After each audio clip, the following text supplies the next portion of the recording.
नहीं नहीं, कोई ट्रोलिंग नहीं करेगा, आप कॉम्प्लीमेंट ही समझिए नहीं इसको। बिल्कुल बिल्कुल, व्हाई नॉट। लेकिन ये कि कितने लोग आंखों के बारे में तुम्हारे जिक्र करते हैं और कॉम्प्लीमेंट करते हैं, क्या कहते हैं? नहीं नहीं, बहुत सारे लोग माशाल्लाह, और ये मैं कहती हूँ कि बहुत अच्छी बात है। बीइंग एन एक्टर ये बहुत ज़रूरी है कि एक्टर की आंखें बोलें और वो अपनी एक्टिंग उसकी आंखों में होनी चाहिए। कहते हैं कि जो अच्छा एक्टर होता है उसकी आंखों में एक्सप्रेशन होना चाहिए। सही बात है। तो अच्छा, अगर ऐसी कोई बात बैड तो कॉम्प्लीमेंट ही है। अच्छा, मोहरा में थोड़ा जरा अब देखा बहुत गया, बहुत पसंद किया लोगों ने ड्रामा, लेकिन कैरेक्टर्स उसमें थोड़े से कुछ टिपिकल ही जो हम देखते रहते हैं। उसमें आपका भी कैरेक्टर था वो ऐसा, वो जो अमीर ज़ादी हैं जी, और उसकी शादी हो जाती है और उसके फिर सारे आगे मसाइल, और उसके बाद मोमा में यू गेट ए कैरेक्टर जीजी। अच्छा, तो आपका उसमें क्या नाम है? मुझे हमारा नाम नहीं उसमें समझ आया। वो तो जीजी है, आसिया। आसिया। हाँ, तो ये दोनों का बताओ, ये कैरेक्टर्स के बारे में, इनको चूज कैसे किया, कैसा एक्सपीरियंस रहा? देखिए, बेसिकली जब मोहरा मुझे ऑफर हुआ था ना, तो मोहरा के बीइंग एन एक्टर आपको पूरी स्क्रिप्ट तो मिलती नहीं है। तो जब मुझे स्क्रिप्ट मिली थी तो वो 10 एपिसोड्स मिले थे मोहरा के। अच्छा, और अगर आप मोहरा, अगर आपने, क्योंकि आपने फॉलो किया है, उसके 10 ही तो कमाल एपिसोड्स थे। फर्स्ट 10 ही तो थे भाई, बहुत कमाल थे वो। उसके बाद उसमें 10 एपिसोड्स में मैं समझती हूँ हर कैरेक्टर बहुत पावरफुल था। ट्रू। क्या वो हो, क्या वो अनुषी का हो, क्या वो लीजे का हो, क्या वो सिकंदर का हो। उसके बाद ना पता नहीं क्यों राइटर ने वो ड्रामा अचानक से फेंक दिया, ऐसा मुझे लगता है। और उसके बाद वो सिर्फ अलीसे और सिकंदर को छोड़ के बाकी सारे कैरेक्टर्स फिलर लगने स्टार्ट हो गए। इवन मैं, जब मैं सेट पे जाती थी तो मेरी बस एक ये लड़ाई होती थी कि ये लड़की कुछ कर क्यों नहीं रही। और जितनी वो इवल दिखाई है शुरू में, उसके बाकी वो लड़की ही नहीं है भाई, ये तो नेक्स्ट लेवल इवल थी। अल्लाह माफ करे, एक लड़की जिसने अपने मंगेतर का साथ देने के लिए एक दूसरी लड़की की जिंदगी तबाह कर दी। बिल्कुल। और उसको फैसिलिटेट किया, उसकी झूठी शादी कराई हो, और सुबह आके उससे मिल रही है। वो तो बाद में वैसी नजर ही नहीं आई। वो लड़की घर पे बैठ के गैस के पाइप निकाल रही है, वलीमे की सूट काट रही है, मतलब अजीब 2 रुपए की हरकत है ना। तो वो आई थिंक कुछ चीजें ऐसी होती हैं जो आपके हाथ में नहीं होती, वो राइटर के हाथ में होती। तो आपने कहा प्रोडक्शन हाउस का कि भाई मेरा कैरेक्टर कहाँ लेके जा रहे हो, ये क्या हो रहा है? इवन इन द एंडिंग मैंने 10,000 दफा एंडिंग मैंने डायरेक्टर मौसम मिर्जा से भी डिस्कस की, मैंने प्रोडक्शन हाउस से भी डिस्कस की। मैंने कहा मुझे कोई एंडिंग नजर नहीं आ रही है अरीशा के कैरेक्टर की, इसका कोई कंक्लूजन नहीं है अरीशा के कैरेक्टर का। कुछ तो होना, मकफात हो रहा है तो वो भी थोड़ा स्पेसिफिक होना, या अगर ये किसी के साथ बुरा कर रही है या ये खुद भी ठीक हो रही है, कुछ तो होना चाहिए ना। तो उन्होंने कहा नहीं, बस यही है, कंटेंट डिपार्टमेंट से यही आया है, यही है। तो आपको कौन सा लगा मोहरा में, कौन से कैरेक्टर्स हैं जो 10 एपिसोड के बाद ना डैमेज होने शुरू हो गए, रादर देन कि वो और अच्छे जाएं? क्योंकि 10 में आपने व्यूअरशिप पकड़ ली थी, ऐसे खौफनाक सीन्स थे। आई वाज ग्लूड, मैंने पहले नहीं देखा कभी। और उसके बाद फिर कौन से कैरेक्टर्स, कौन से एक्टर्स आपको लगता है कि फिर वेस्ट हुए? सबसे पहले अरीशा का कैरेक्टर, क्योंकि 10 एपिसोड बाद वो कैरेक्टर नजर आना बंद हो गया। उस कैरेक्टर की कोई सीन्स नहीं थे, उस कैरेक्टर की अपनी कोई लाइफ नहीं थी। वो कैरेक्टर तो एक नॉर्मल बहू बन के रह गया। उसके बाद मीकाल भी मुझे लगता है कि बीच के बहुत सारे एपिसोड में सिर्फ एक फिलर कैरेक्टर था। ठीक है, वो हाँ अलीजे जैसा तुम बोलो, हाँ अलीजे जैसा तुम बोलो, हाँ अलीजे जैसा तुम बोलो। उसके बाद एंड में कहीं मीकाल के कैरेक्टर को थोड़ा उठाया गया कि वो उसको छोड़ देता है, फिर दोबारा उसके पास आता है, फिर अपने बच्चों से मिलता है।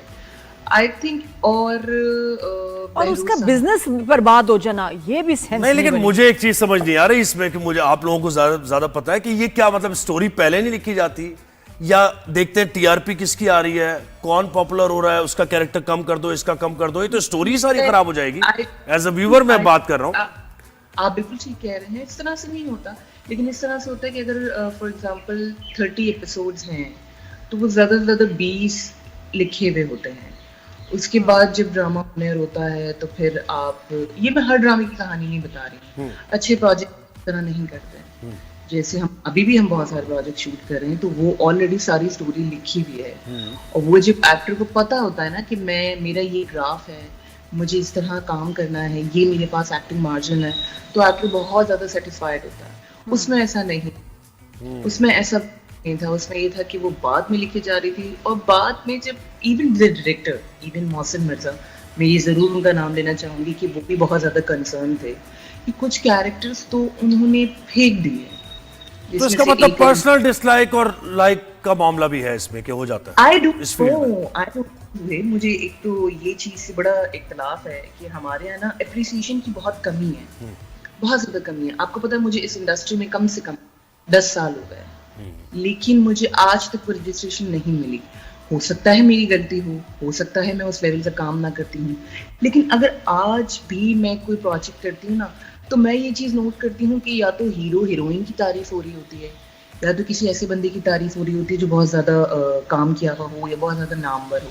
इवन इन मोहरा मुझे बहुत, ऑडियंस को मैं नहीं कहूंगी, मेरी ऑडियंस बहुत प्यारी है। ऑडियंस तो नम्रा, जो अवार्ड शो हुए थे इसमें क्या आपको इनवाइट नहीं किया गया था, या नॉमिनेशन तो दूर की बात? आप इनवाइट करने की बात कर रहे हैं, मुझे कहीं इनवाइट नहीं किया जाता। मैं आपकी बड़ी मेहरबानी, आपने मुझे इस शो पे बुला दिया। नहीं, इतनी जबरदस्त एक्ट्रेस है। मुझे लगता है ये you are a fantastic actor, you are a natural actor. Thank you so much. लेकिन मुझे क्या लगता है, क्या मिसिंग क्या है? तो आता है नादिया, उसमें भी मुझे कभी मोहरा में मुझे किसी ने हाईलाइट नहीं किया कि यार Namra Shahid did a great job, या नम्रा शाहिद ने कोई अच्छा काम किया। इवन कल मेरा प्रोजेक्ट जो मोम्मा का 3rd एपिसोड ऑन हुआ है, तो समथिंग हॉट पे उसका फर्स्ट रिव्यू एपिसोड चला, उन्होंने अपना रिव्यू दिया। मुझे इतना दुख हुआ कि मैंने लिटरली आमना को मैसेज किया कि आमना ने कहा कि दैट गर्ल जिजी's helper, she did an amazing job. Sorry मैं उसका नाम भूल गई, हद हो गई है यार। आप रिव्यू लिखने बैठे हैं, ये जानबूझ के होता है, आप इसमें फिक्र ना किया करें, जानबूझ के होता है ये कि मैं सॉरी आप आवाम को रिव्यू देने बैठे हैं, आपके आगे डायरी खुली है, आप एक नाम लिख के नहीं रख सकते? इंटेंशनल होता है। Sorry I forgot the name. Why did you forgot the name भाई? Why did you forget the name? अच्छा नम्रा, मुझे एक बात बताएं। नहीं, आपकी बात बिल्कुल वैलिड है। मुझे एक बात बताएं। बिल्कुल आपकी बात वैलिड है, इसका ख्याल रखना चाहिए, लेकिन आपका ये बिल्कुल बात सही है कि ये नाम पता होना चाहिए। प्रोजेक्ट में सबा कमर है, and I completely respect that. She is an amazing artist, she is an amazing human being, और जिस तरह से वो कैरेक्टर में उतरती है वो कोई नहीं कर सकता।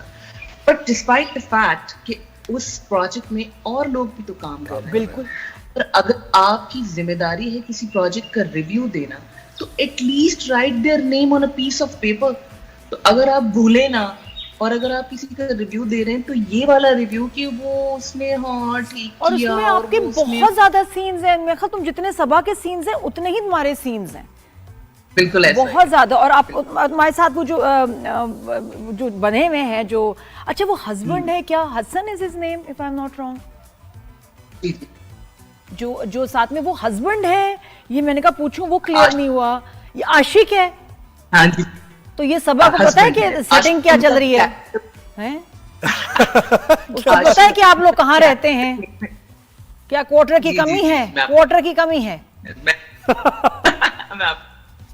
बेसिकली वो सर्वेंट क्वार्टर है, और हम दोनों आशिक उन एक्टर, और हम दोनों मियां बीवी ही हैं। आगे बहुत सारी चीजें इस ड्रामे में खुलनी है और आनी है, और कोई ऐसे फ्लैशबैक्स भी लगने हैं जिसमें शादी वगैरह भी दिखाएंगे। लेकिन ये है कि जो एक चीज जिसने सब पे सवाल क्रिएट किया है ना, कि ये दोनों अलग अलग बेड्स पे क्यों सो रहे हैं, अगर ये मेरी है तो मैं इसको अभी फिलहाल मतलब हाँ, जो आप समझ रहे हैं वो भी ठीक है, जो आप समझ रहे हैं वो भी ठीक है। अच्छा मुझे बताएं कि आप स्ट्रॉन्ग नर्व्स हैं आपके? अच्छी बात है। और ये भी तो एक फिर मुअम्मा है ना, ये भी तो एक पजल है कि क्यों वो ये कहते रहा कि जो आप। अच्छा मुझे बताएं, आपके स्ट्रॉन्ग नर्व्स हैं, या आपको कोई डांटे सेट पर तो आप रो जाती हैं? कभी ऐसा वाकया हुआ कोई कि किसी डायरेक्टर ने कुछ कह दिया हो और आप आई थिंक स्ट्रॉन्ग तो मैं अब बन गई हूँ, क्योंकि इतना टाइम हो गया इंडस्ट्री में, तो मुझे नहीं लगता कि अब कोई इतनी आसानी से आपको कोई डांट सकता है या कुछ कर सकता है। और अब तो अल्लाह का शुक्र है थोड़ा सा काम भी आता है। लेकिन ये है कि पहले ऐसा होता था कि जब मैं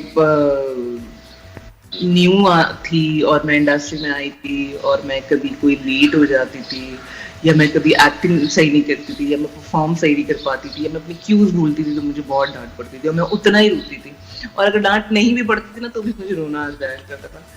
तो ऑफ कोर्स बिगनिंग तो इजी नहीं होती, किसी के लिए भी ऐसा लगता था हम जूनियर्स और हमारी रैगिंग चल रही है।